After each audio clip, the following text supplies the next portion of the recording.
Chapter 2. Cutting and fitting standing rigging. Measuring and cutting lower rigging and lower fore and aft stays. Fitting the same. Measuring, cutting, and fitting topmast rigging, stays, and backstays. Jib, topgallant, and royal stays. Rattling down rigging. Cutting and fitting lifts. Foot ropes, brace block straps, and pennants. Breast backstays.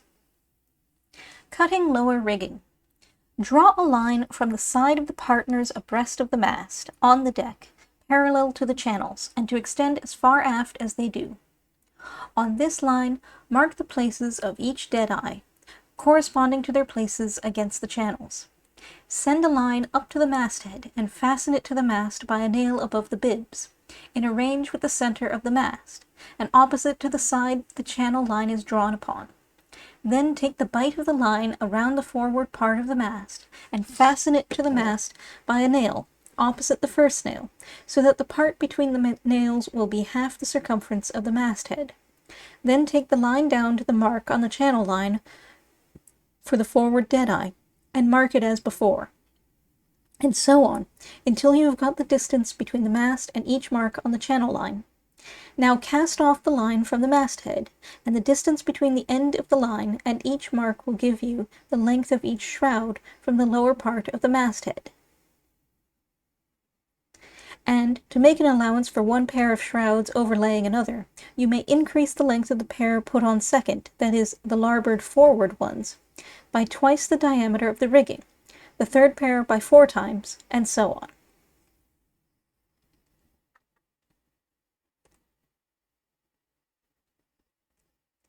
The size of the lower rigging should be as much as 8½ inches for vessels of 700 or 800 tons, and from 7½ to 8 for smaller vessels, over 300 tons.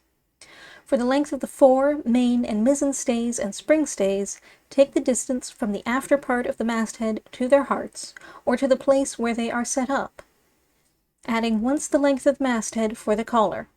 The standing stays should be once and half the circumference of the shrouds.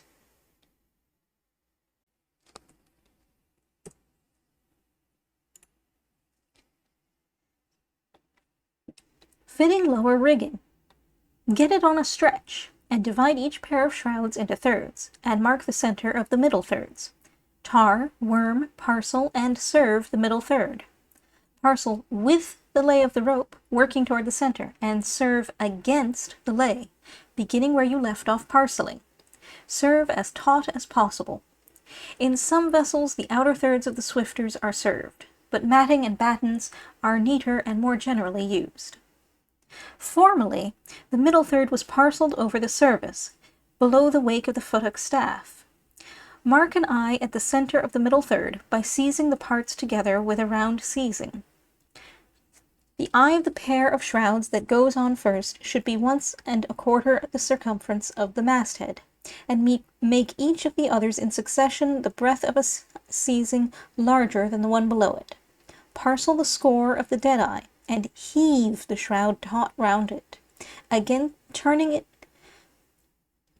and heave the shroud taut round it, turning in with the sun, if right hand laid rope, and against the sun, if hawser laid. Then pass the throat, seizing with 9 or 10 turns, the outer turns being slacker than the middle ones. Pass the quarter seizings halfway to the end, and then the end seizings, and cap the shroud, well tarred under the cap. Make a Matthew Walker knot in one end of the lanyard. Reeve the other end out through the dead-eye of the shroud, beginning at the side of the dead-eye upon which the end of the shroud comes, and in through the dead-eye in the channels, so that the hauling part of the lanyard may come inboard and on the same side with the standing part of the shroud. If the shroud is right-hand laid rope, the standing part of the shroud will be aft on the starboard, and forward on the larboard side, and the reverse if hawser laid. The neatest way of setting up the lower fore and aft stays is by reeving them down through a bullseye, with tarred parceling upon the thimble, and setting them up on their ends, with 3 or 4 seizings. The collar of the stay is the length of the masthead, and is leathered over the service. The service should go beyond the wake of the foot of the topsail, and the mainstay should be served in the wake of the foremast.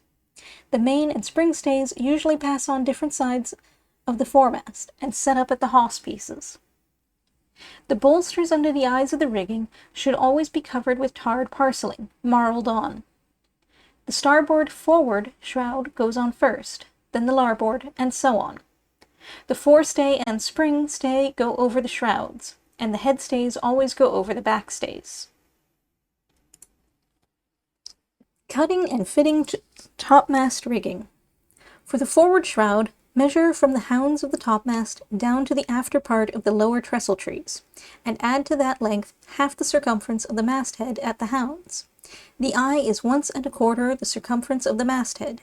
The topmast rigging in size should be 3/5 of the lower rigging. For the topmast backstays, measure the distance from the hounds of the mast down to the center of the deck, abreast of their dead eyes in the channels, and add to this length 1/2 the circumference of the masthead. Add to the length of the larboard pair, which goes on last, twice the diameter of the rope. The size of the fore and main topmast backstays is generally 1/4 less than that of the lower rigging, and that of the mizzen topmast backstays the same as that of the main topmast rigging. The size of the topmast stays should be 1 1/4 that of the rigging. The topmast rigging is fitted in the same manner as the lower. The backstays should be leathered in the wake of the tops and lower yards. The breast backstays are turned in upon blocks instead of dead eyes, and set up with a luff purchase. The fore topmast stays sets up on the starboard, and the spring stay on the larboard side of the bowsprit. All the fore and aft stays are now set up on their ends, and should be leathered in their nips, as well as in their eyes.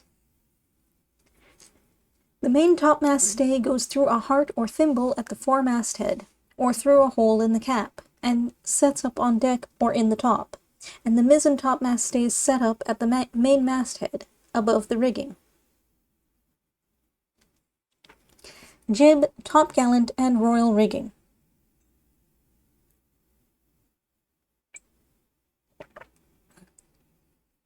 The jib stay sets up on its end on the larboard side of the head, and is served 10 feet from the boom, and its collar is leathered like that of the topmast stay. The goblines or back ropes go from the martingale inboard.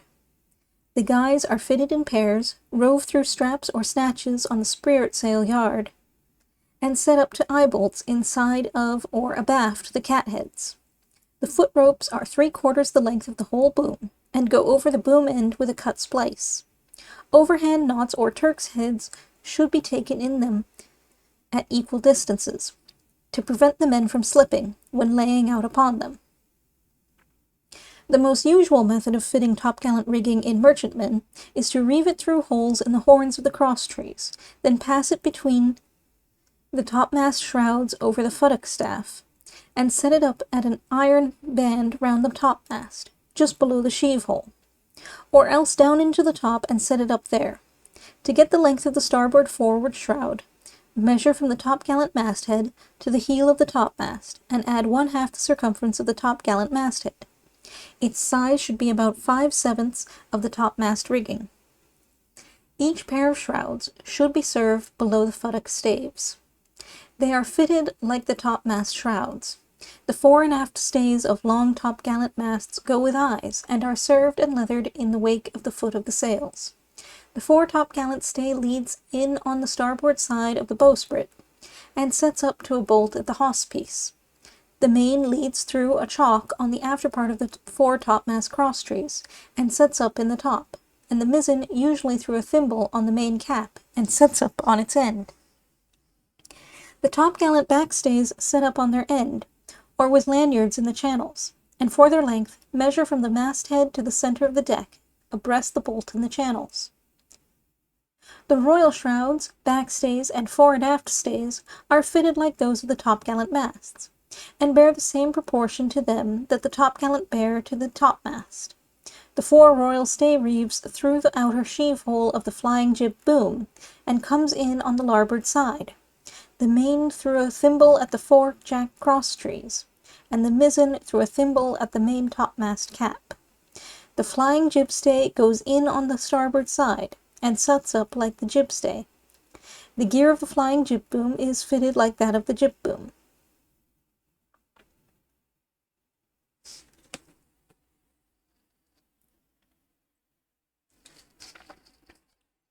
Rattling. Swift the rigging well in, and lash hand spikes or boat's oars outside at convenient distances, parallel with the sheer pole.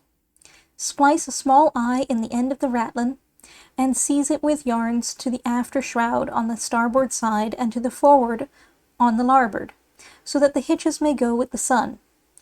Take a clove hitch round each shroud, hauling well taut, and seize the eye of the other end to the shroud.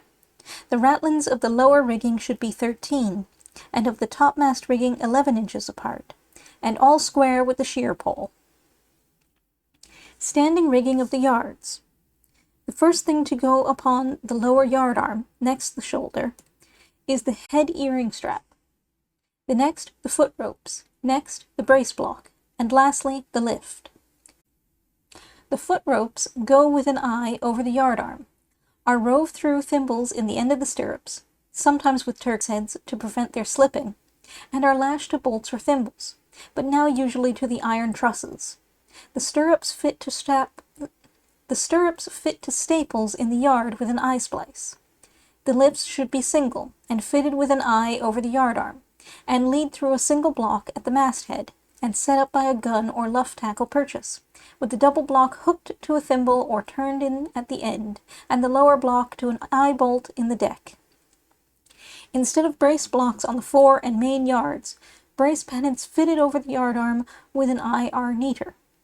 The latest and neatest style of rigging lower yards is to have a strong iron band with rings and thimbles round each yard arm, close to the shoulder, and then fit the lift, foot rope, and brace pennant, each to one of these rings, with an eye splice round the thimble or with a hook. The lower lifts now, for the most part, cross each other over a saddle upon the cap, instead of going through blocks. The inner ends of the foot ropes to the topsail, topgallant, and royal yards cross each other at the slings, and on the topsail yard there are Flemish horses, spliced round thimbles on the boom iron, and the other end seized to the yard, crossing the foot rope. A neater mode is to hook the outer end of the Flemish horse, so that it may be unhooked and furled in with the sails when in port. Next to the foot ropes go on the brace blocks, and lastly the lifts. The rigging to the topgallant and royal yards is fitted similarly to that upon the topsail, except that there is nothing over the yard arms but foot rope, brace, and lift. The brace to the royal yard fits with an eye.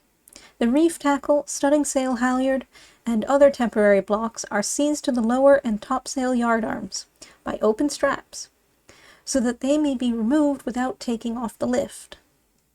The topgallant studding sail halyard block is often hooked to the boom iron, under the yard. The foot ropes to the spanker boom should be half the length of the boom, going over the end with a splice, covered with canvas, and coming in 1/3 of the way to the jaws, and seized to the boom by a rose seizing through an eye splice. The next to go over the boom end are the guys, which are fitted with a cut splice covered with canvas, and have a single block turned in at their other ends.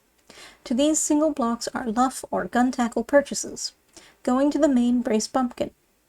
Their length should be 2/5 that of the boom.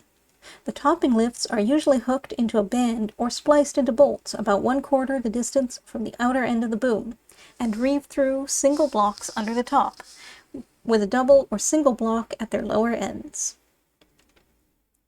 All the splices and seizings of the standing rigging should be covered with canvas, if possible, except in the channels and about the head, where they are too much exposed to the washing of water.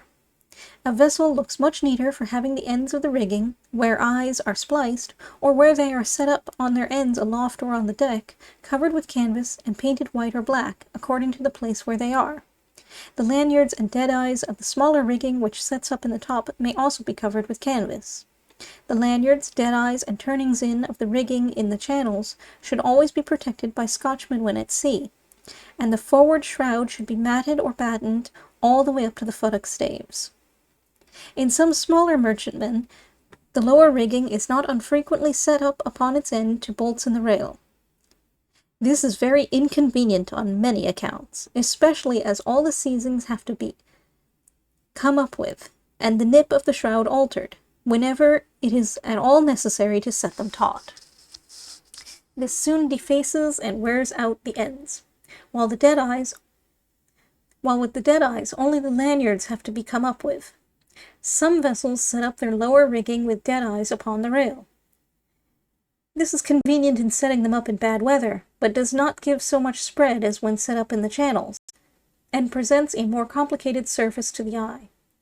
If the rigging is fitted in this way, you must the height of the rail above the deck from the measure before given for cutting it. Breast backstays. It is not usual now for merchant vessels to carry topmast breast backstays.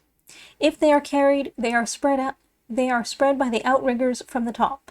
Topgallant and royal breast backstays are used and are of great assistance in sailing on the wind.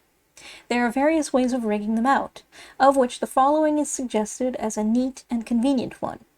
Have a spar fitted for an outrigger, about the size of one of the horns of the cross trees, with 3 holes bored in it, 2 near to one end, and the third a little on the other side of the middle.